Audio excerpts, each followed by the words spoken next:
You know, we like to ask the question on this show, is the White House for sale? I want you to take a look at this. Trump's meme coin surged 50% yesterday. Why? Well, the president offered to host its top holders for a private dinner in Washington. An online announcement teased it as, quote, the most exclusive invitation in the world. And that the invitation came with very clear instructions. From now until mid-May, supporters are encouraged to, quote, hold as much Trump coin as they can. The more they hold and the longer they hold it, the higher their ranking and the better their chances of meeting the president himself. The dinner also includes a special reception for the top 25 wallets. That basically means holders.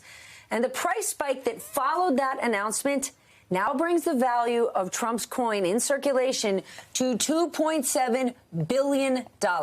Former National Economic Council Deputy Director Bharat Ramamurthy joins the conversation. Neil is still with us. Bharat, have you ever seen anything like this, ever? And we have to remind our audience, this is just Trump's meme coin, which even on its information about it doesn't say this is an investment opportunity. This is like a super fan medallion coin. You're not even buying Bitcoin here. There is no underlying value except your love and adoration of the president. Yeah, I mean, it's straightforward pay to play. You are putting money directly into the president's pocket in exchange for access to the president. And I think it's important to overlay this with the tariff war that's going on right now. Because what is the most important thing you can get if you are a business person? It's direct access to the president. Because if you can get an exemption from the tariffs for a country that you import from or a particular category of goods that your business relies upon, that's worth millions, hundreds of millions of dollars potentially. So that's what it is, an exchange of money for access to the president to potentially get a favor that's worth potentially hundreds of millions of dollars to you. But that's why this is so interesting to me, because these people who are going to the dinner, these are just like super fans going to a music festival paying for a photo op. But if this president is clearly laying out that this is his approach to access, how deep and dangerous can it be when it comes to high rollers with a lot of money who need big stuff? Yeah, and I would draw a distinction between, there have been plenty of scandals over the years about campaign finance and mega donors and soft money, some stuff that looks pretty shady. But that money does have to go to the campaign fund or to independent expenditures, not to the candidate themselves. It's not like income to the person running for office who maybe did something a little shady. This is potentially income that the president himself can cash in through this asset that he created. It's a new world in terms of the ethics and the any kind of sense of what's legal and what's allowed in U.S. government. Have you ever seen anything like this? And just take yourself back to the scrutiny you were under when you were in the, not even, just stand alone. Have we ever seen anything like this? And is there a single rule against it? Because it doesn't feel like there is. No. Even where they're hosting it. It's not in the White House, but it's at a Trump club. So the club is even going to get paid to host the event. Exactly, right. They're getting money every possible way. And look, what's happened over the last decade or so is that the Supreme Court has really weakened the rules on corruption and made it very hard to bring these types of cases. And so politicians have taken advantage of it, none more so than Trump. And it just makes me think back to the ethics rules that we tried to follow when I was in the White House about if somebody gave me a token, something that was worth maybe $25, I had to report it to the White House office, make sure that it was filed, and didn't take it home personally. And here's the president potentially making hundreds of millions of dollars based on a single announcement on a single dinner.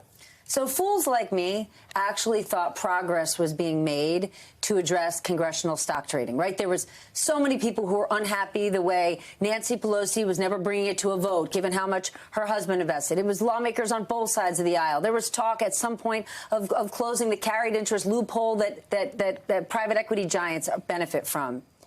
Given where we are, and given how this White House rolls, is there any chance any of those things are going to happen at least in the next 3 years? I think in this Congress with this president, no. But I do think, you look around, as you say, there are issues not just with this president, this administration, things that have been building for a long time of, why are people able to get rich while doing public service? Is that how we want society to run? Should there be some more limitations to keep that from happening? I think that dam might break. But as you say, I'm not sure that's going to happen in the next couple of years. OK, but we think back to the early COVID days, and we saw members of Congress on both sides of the aisle suddenly trade all these stocks that were directly COVID related. And clearly they had more information than the rest of us. And the world was outraged. Now here we have a White House that makes Policy hints and announcements on trade every single day that cause huge spikes in volatility. They could be making a killing. Today, Charlie Gasparino from Fox said people inside this White House could be tipping off their Wall Street friends about a potential trade deal with India. That could be blatant insider trading. Does no one care? I care. I mean, I think it's horrible, and it's not just that. It's, Secretary Bessent was at a private event for J.P. Morgan high net worth investors, and he was telling them all about their game plan for China and their prospects for a deal. Again, that's massively important market moving information that's being told. Market went up 900 points. Exactly. And so if you get out ahead of that before it becomes public, you can make huge sums of money because you had access to the right types of people. It's a real problem, and I think that it's endemic across this administration. And as Neil was saying, my hope is that it leads to a backlash where we start to really tighten up these rules going forward, not just on congressional stock trading, on this type of subtle hints that you give to people, to high net worth investors that the Main Street doesn't get.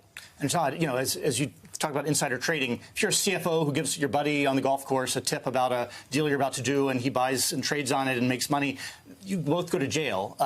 And yet somehow we've carved out this exception for public employees and public life that doesn't really make sense from first principles. And everything, are we going to look back on what's happened in the last 2 weeks and it might smell bad, but nothing's going to be illegal? In 2 weeks, no. And the other, look, the people who should be overseeing all of this stuff is the SEC, and Trump's appointee to the SEC has basically announced a very hands-off approach to this type of enforcement action. So it all fits together. You have a set of appointees at SEC and DOJ who aren't really interested in this type of corruption work. Then you have an administration that comes from Wall Street, comes from New York, and seems very willing to push the law and break the law, in my view, to cash in.